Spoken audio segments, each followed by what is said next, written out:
अस्सलाम वालेकुम रहमतुल्लाहि व बरकातुहू। तो कैसे हैं आप लोग। मैं हूं आपका अपना दोस्त शराज अहमद और आज की इस वीडियो में हम बात करने जा रहे हैं BSN generic morning and evening students की जिन्होंने इस टाइम अप्लाई किया हुआ है बीएसएन जेनेरिक मॉर्निंग या इवनिंग में। तो दो टॉपिक्स हैं यहाँ पे जिसके ऊपर हम बात करेंगे आज डिटेल में। पहला टॉपिक हमारा ये है कि हॉस्टल की फैसिलिटी किन स्टूडेंट्स को मिलेगी और किन स्टूडेंट्स को नहीं मिलेगी, और कौन से कॉलेजेस में हॉस्टल की फैसिलिटी अवेलेबल होगी और कौन से कॉलेज में हॉस्टल की फैसिलिटी अवेलेबल नहीं होगी। और दूसरा हमारा क्वेश्चन ये है, या दूसरा जो हमारा टॉपिक है जो बहुत ज्यादा पूछा गया, तो वो ये है कि आप कितनी फीस आपको जमा करनी पड़ेगी eight the time of joining. जब आपका फर्स्ट लिस्ट लग जाएगी, सेकंड लिस्ट लग जाएगी, थर्ड लग जाएगी, आपकी सारी लिस्ट डिस्प्ले हो जाएंगी, मॉर्निंग की भी डिस्प्ले हो जाएंगी और इवनिंग की डिस्प्ले हो जाएंगी, तो फिर आपका ज्वाइनिंग का प्रोसेस स्टार्ट होगा। तो उस ज्वाइनिंग के प्रोसेस में आपको कितनी फीस लेके जानी पड़ेगी कॉलेज में जमा करवाने के लिए। अब ये दो क्वेश्चन इसके ऊपर पूरी डिटेल बात करेंगे। और अगर आपने हमारा अभी तक व्हाट्सएप चैनल ज्वाइन नहीं किया तो ये आपके सामने व्हाट्सएप चैनल नजर आ रहा है, इसको लाजमी ज्वाइन करें और इसके अंदर डेली टाइमली अपडेट्स हम शेयर करते रहते हैं। तो must follow this WhatsApp channel ताकि आपको डेली टाइमली अपडेट्स जो है वो मिलते रहे on your phone directly on WhatsApp. उसके बाद अच्छा, हमारा जो पहला टॉपिक है हॉस्टल की फैसिलिटी। अगर हम बात करें बीएसएन जेनेरिक मॉर्निंग स्टूडेंट्स की, तो हॉस्टल की जो फैसिलिटी है, जो एडवर्टाइजमेंट थी बीएसएन जेनेरिक मॉर्निंग स्टूडेंट्स की, तो वहां पे ये मेंशन था, ये मेंशन नहीं भी था कि आपको हॉस्टल की फैसिलिटी मिलेगी या नहीं मिलेगी। लेकिन जो आफ्टरनून वाला एडवर्टाइजमेंट थी वहां पे क्लियरली मेंशन था कि आपको हॉस्टल की फैसिलिटी भी नहीं दी जाएगी और आपको मंथली स्टाइपेंड भी नहीं दिया जाएगा। Back to the morning, morning वाले जो स्टूडेंट्स हैं उनका अब सिनेरियो इस तरह से है कि मेजोरिटी ऑफ द कॉलेजेस में इस टाइम हॉस्टल की फैसिलिटी जो है वो अवेलेबल है, वहां पे स्टूडेंट सिस्टम रह रहे हैं, लेकिन वहां पे कोई भी नेक्स्ट आने वाले स्टूडेंट्स के लिए वैकेंट सीट्स अवेलेबल नहीं है।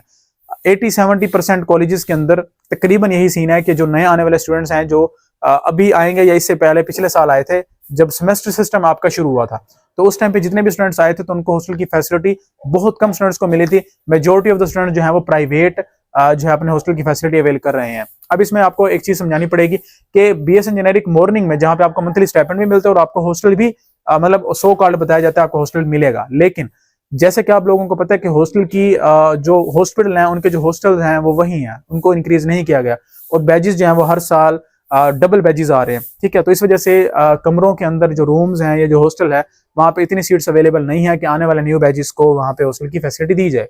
ठीक है, गवर्नमेंट की तरफ से इनिशिएटिव लिया गया था कि आपके हॉस्टल्स हम इंक्रीज कर रहे हैं, बहुत सारी चीजें हॉस्टल नए बना रहे हैं, बट अभी तक उसके ऊपर काम नहीं किया गया और हॉस्टल अभी तक जो है प्रॉपर्ली डेवलप्ड नहीं हुए कि आपके नए आने वाले स्टूडेंट्स को हॉस्टल की फैसिलिटी दी जा सके।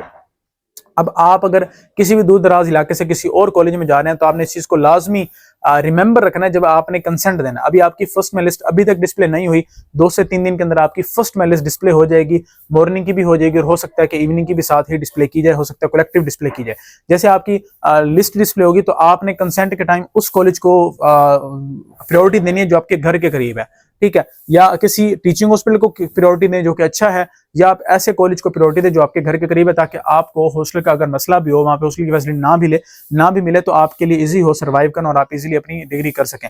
अब हॉस्टल की अगर हम बात करें तो बीएसएन जितने भी स्टूडेंट्स का एडमिशन हो जाएगा, तो अगर मिसाल के तौर पर किसी हॉस्पिटल में या किसी हॉस्टल में नर्सिंग कॉलेज के आपको सीट मिलती भी है, आपको दिया जाता है हॉस्टल, वहां पे एक रूम में 6-6, 5-5 गर्ल्स को रखा गया है, तो वो बहुत ही आपके लिए फिजिबल नहीं होता कि आप वहां पे पढ़ाई भी अपने साथ कंटिन्यू कर सकें और साथ अपनी और मामलात को भी देख सकें।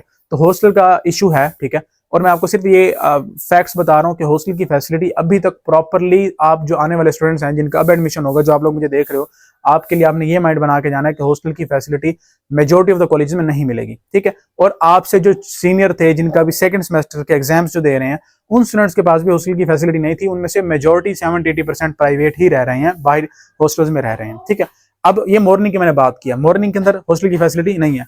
उसके बाद इवनिंग की अगर हम बात करें, इवनिंग में क्लियरली मेंशन्ड था कि आपको हॉस्टल की फैसिलिटी नहीं दी जाएगी। आपके एडवर्टाइजमेंट में भी मेंशन था कि आपको हॉस्टल की फैसिलिटी नहीं दी जाएगी, आपको बाहर जो है वो हॉस्टल रखना पड़ेगा। और बाहर अगर किसी बड़े, लाइक आप लाहौर में अगर जाते हो तो आपका जो खाली सीट की जो प्राइस है वो तकरीबन 8-10 हज़ार रुपए आपको खाली जगह रहने के लिए मिलती है। ठीक है, एक कमरा होता है, उसमें 2 बच्चे होते हैं, 3 बच्चे होते हैं, उसमें ऐसे आप एक होते हो, तो वहां पे आपको एक बच्चे को 10,000, 12,000, 8,000 इतने पे करने पड़ते हैं। नॉर्मल हॉस्टल की बात कर रहा हूँ, अच्छे हॉस्टल की मैं बात नहीं कर रहा। ठीक है, उसके अलावा आपका खाने का एक्सपेंसेस भी होता है, वो भी आपका अगर 15,000 लगा लें या 10,000 लगा लें, अगर सिंपल आप रोटी पानी खा के सो जाते हो तब की बात कर रहा हूँ, तो वो भी आपका तकरीबन 20-25 हज़ार खर्चा है। ठीक है, अब ये सारी चीजें हमने नोट करनी है।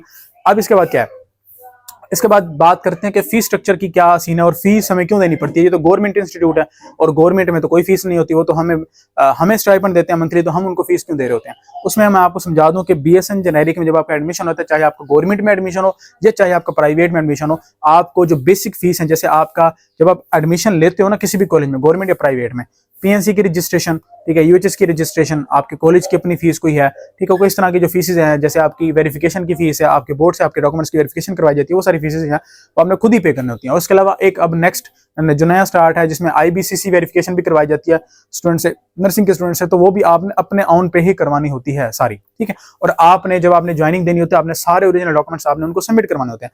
ये सारी डिटेल आपके साथ 100% फैक्ट्स आपके सामने रखे जा रहे हैं। अगर आप चैनल पर नए हैं, चैनल को सब्सक्राइब लाजमी करें और हमारे व्हाट्सएप चैनल लाजमी ज्वाइन कर, मैंने नीचे मेंशन किया हुआ है कि आपने व्हाट्सएप चैनल लाजमी ज्वाइन करना। वहां मैं बाय माई सेल्फ बताता रहता हूँ, मैसेज करता रहता हूँ, एक एक चीज आपको एक्सप्लेन करता रहता हूँ, तो आपने उसको लाजमी ज्वाइन करना है। अब फीस स्ट्रक्चर की बात करते हैं। फीस स्ट्रक्चर में आपकी जो वैसे फीस होती है वो तकरीबन 20-25 हज़ार होती है। कोशिश करूंगा नोटिफिकेशन साथ लगा दूंगा। गवर्नमेंट का एक नोटिफिकेशन है जिसमें मेंशन है क्लियरली कि आपने इतनी 5,000 फीस आप किसकी रजिस्ट्रेशन की है, 3,000 फीस आप किस रजिस्ट्रेशन की है, 2,000 फीस आप किस रजिस्ट्रेशन की है। टोटल जो फीस है वो तकरीबन 10-15 या 20 हज़ार बनती है मैक्सिमम। लेकिन जब आप कॉलेज में जाते हो तो कॉलेज वाले आपसे डिमांड करते हैं कि आपने 40,000 फीस सबमिट करवानी है, 50,000 फीस सबमिट करवानी है, 55,000 फीस सबमिट करवानी है। उसमें होता क्या, उसमें ये होता है कि उन्होंने 20-22 हज़ार इस फीस को रखा होता है जो कि लीगली है, आपने देनी ही देनी है, ठीक है। आप चाहे प्राइवेट में, चाहे गवर्नमेंट में, चाहे मॉर्निंग में, चाहे इवनिंग में, आपने देनी है। उसके अलावा वो क्या कहते हैं, हम आपको जो है ना बुक्स लेके देंगे, उसकी फीस है। हम आपको इन्फॉर्म बनवा के देंगे, उसकी फीस है। इस तरह की फीसेस वो आपसे चार्ज करते हैं। पिछली दफा इस तरह से किया गया था और बहुत सारी कंप्लेंट्स जो है वो सीएम पोर्टल के ऊपर की गई थी, जिसकी वजह से बहुत सारे कॉलेजेस के अंदर ये एडवांसमेंट आई है कि वो भी फीस एक्स्ट्रा चार्ज नहीं करते। लेकिन कुछ कॉलेजेस अभी भी स्टिल ऐसे हैं जहां पे ये चीज की जाती है और this is not a legally correct thing. ये सही नहीं है क्योंकि वो बच्चों से एक्स्ट्रा चार्ज कर रहे होते हैं। हालांकि अब जो वो स्टूडेंट जा रहा है उसकी मर्जी, उसने बुक जहां से परचेज करनी है वो करे, वो जहां से इन्फॉर्म सिलवाना चाहे वो सिलवाए। अगर आप फिजिबल हैं उस चीज के साथ, उस फीस के साथ, तो आप कर सकते हो। अगर आप नहीं हो तो आपने उनको नोटिफिकेशन दिखाना है कि sir this is the notification, हमने इसके अकॉर्डिंग आपको फीस देनी है, इससे एक्स्ट्रा हम नहीं दे सकते। एक ये चीज। अब ये बहुत सारे कॉलेजेस में आपसे 55,000 की भी डिमांड करेंगे, 40,000 की भी डिमांड करेंगे, 30,000 की भी डिमांड करेंगे, बट डिपेंड्स ऑन यू कि आप उसको किससे डील करते हैं, ठीक है। अब मेंटली आपने ये सारी चीजें प्रिपेयर करके जानी है कि आपका कितना खर्चा आ जाएगा, आपकी 55,000 जब आप जाओगे at the time of apply, उस time at the time of joining फिर आपको कितने पैसे देने पड़ेंगे, सारी चीजें आपने नोट करनी है। तो ये डिटेल वीडियो थी अबाउट हॉस्टल की facility and about the fees structure, ठीक है। जो फीस स्ट्रक्चर असल वाला मैंने आपको बता दिया 15-20 हज़ार है टोटल, वो आपके साथ मैं नोटिफिकेशन भी शेयर कर दूंगा। अब ये सारी बातें बताने का मकसद सिर्फ आपको ये है कि जब आप ज्वाइनिंग के लिए जाओ तो आप मेंटली प्रिपेयर हो कि ये सारी चीजें मैंने फेस करनी है। और ज्वाइनिंग के टाइम पे बहुत सारे स्टेप्स होते हैं जिनका आपको नहीं पता होता, तो आपने इस चैनल को अगर सब्सक्राइब कर लिया तो eight the time of joining I will upload a video completely detail वहां पे दी जाएगी कि आप किस तरह से ज्वाइनिंग कर सकते हैं। ज्वाइनिंग का प्रोसेस एक पूरा प्रोसेस होता है, आपने वो सारा फॉलो करके फिर ही ज्वाइनिंग देनी होती है, ठीक है। उम्मीद करते हैं आप लोगों को वीडियो अच्छी लगी और कोई भी आपका सवाल है तो नीचे कमेंट्स में लाजमी पूछिएगा। और ऐसे ही सपोर्ट दिखाते रहें, सब्सक्राइब करते रहें और हमारे व्हाट्सएप को चैनल को फॉलो कर लें। इंशाल्लाह ताला myself Sharaz Ahmad, BSN graduate from Fatima Jinnah medical university, will guide you about the BSN nursing programme. Thank you so much.